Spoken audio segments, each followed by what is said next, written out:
नमस्ते प्यारे विद्यार्थियों, उम्मीद करता हूँ आप लोग घर में सही सलामत हैं। आज मैं पढ़ाऊंगा शक्तिपीठ कामाख्या। कामाख्या कहाँ पर स्थित है, क्यों विख्यात है, वो सब आज चर्चा करेंगे, आज हम लोग पढ़ेंगे।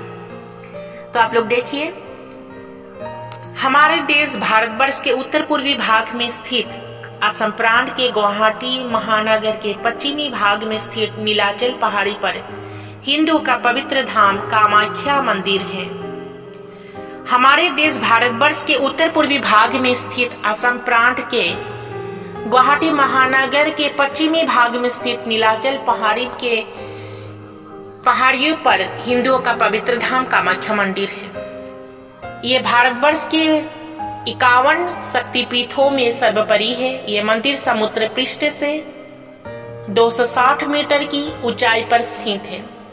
हम लोग जानते हैं भारतवर्ष के उत्तर पूर्वी अंचल अर्थात असम प्रांत के गुवाहाटी महानगर के पश्चिमी भाग में स्थित नीलाचल पहाड़ी पर ये कामाख्या मंदिर है और ये भारतवर्ष के 51 शक्तिपीठों में सर्वोपरि है और समुद्र पृष्ठ से 260 यानी 260 मीटर की ऊंचाई पर स्थित है।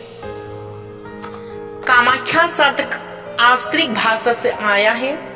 अविभाजित असम के प्राचीन निवासी खासी लोग देवी को कामाख्या कहकर पुकारा करते थे। कामाख्या शब्द आस्त्रिक भाषा से आया है और अविभाजित असम के प्राचीन निवासी खासी लोग देवी को कामाख्या कहकर पुकारा करते थे।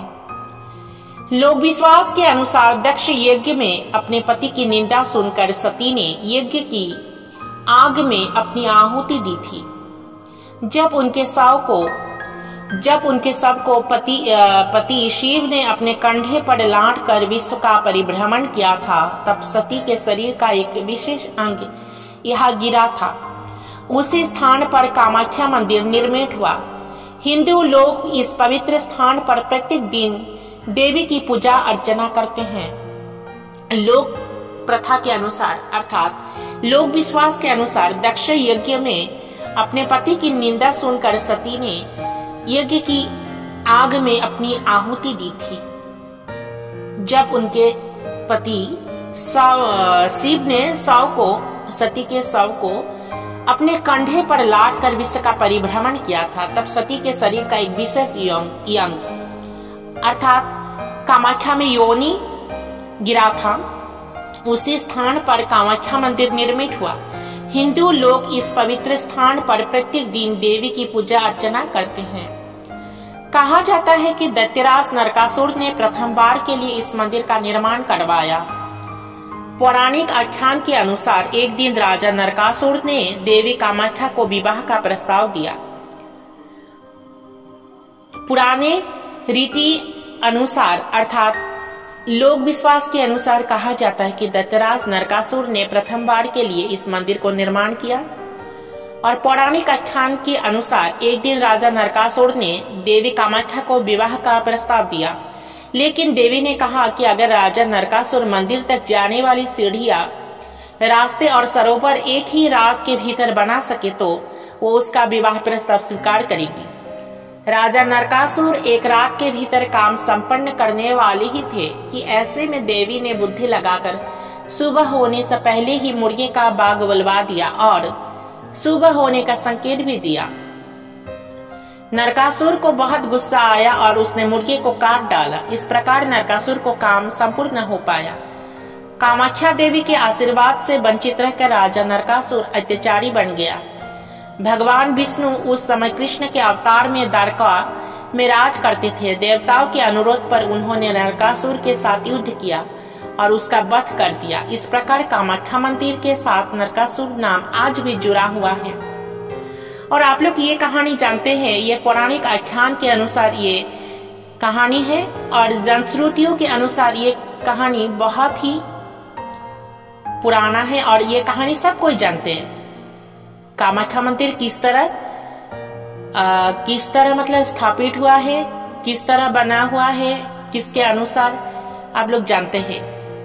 कोस राज्य ने आक्रमण करके काला पहाड़ ने 1553 ईस्वी को इस मंदिर को ध्वंस किया था, लेकिन 1565 ईस्वी में कोच राजा नरनारायण और उनके भाई चिलाराय ने इसका पुनः निर्माण करवाया था और इस मंदिर का ध्वंस भी किया था। उसके बाद फिर से चिलाराय ने पुनः निर्माण किया।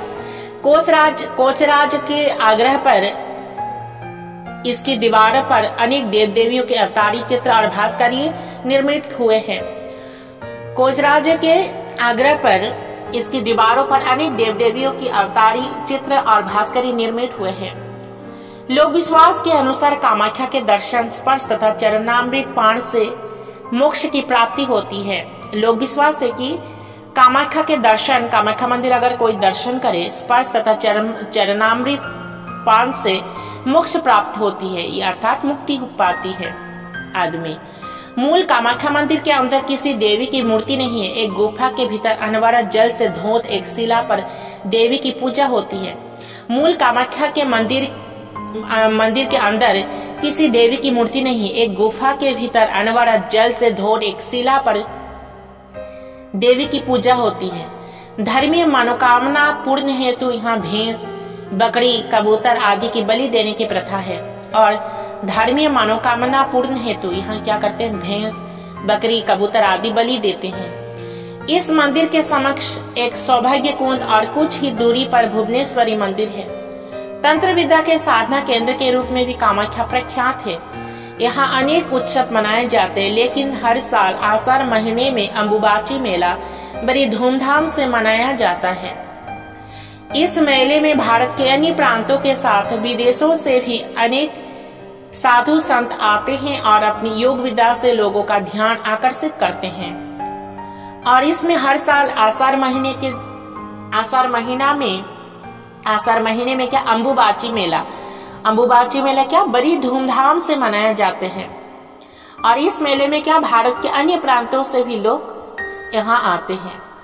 मंदिर के आसपास का प्राकृतिक सौंदर्य भी बहुत मनोरम है। पहाड़ के शिखर से विशाल ब्रह्मपुत्र का सुहावना दृश्य नजर आता है, लेकिन बढ़ती हुई जनसंख्या तथा प्रदूषण ने मंदिर के सौंदर्य पर प्रतिकूल प्रभाव डाला है। मंदिर के जो आसपास का जो प्राकृतिक सौंदर्य अर्थात प्राकृतिक जो सुषमा है वो बहुत ही मनोरम है, बहुत ही मनमोहक है। पहाड़ के शिखर से विशाल ब्रह्मपुत्र का सुहावना दृश्य नजर आता है, लेकिन बढ़ती हुई जनसंख्या अर्थात बढ़ती हुई आबादी तथा प्रदूषण के कारण मंदिर का जो सुषमा है अर्थात सौंदर्य है वो प्रतिकूल प्रभाव डाला है। कामाख्या मंदिर भारत का एक विख्यात शक्तिपीठ है। कामाख्या मंदिर क्या है, भारत का एक विख्यात शक्तिपीठ है। इसकी महत्ता का अनुमान इस बात से लगाया जा सकता है कि हर साल मंदिर के दर्शन हेतु अनेक लोग तथा साधु संत यहाँ आते हैं। अर्थात इसका जो महत्व है इसी से अनुमान किया जाता है कि हर साल मंदिर दर्शन के हेतु अनेक लोग तथा साधु संत यहाँ आते हैं। तो आप लोग को पता चल गया यह मंदिर कहाँ पर है और ये 51 शक्तिपीठों में से एक है। कौन बनाया है ये कामाख्या मंदिर? कामाख्या शब्द का अर्थ क्या है? खासी लोग इसे क्या नाम कहकर पुकारते हैं, ये सब आप लोग को पता चल गया है। आज आप लोग घर में ये बात जरूर पढ़िएगा। आज तक धन्यवाद। अगले कक्षा में या अगले क्लास में आप लोग के साथ फिर से रूबरू होंगे।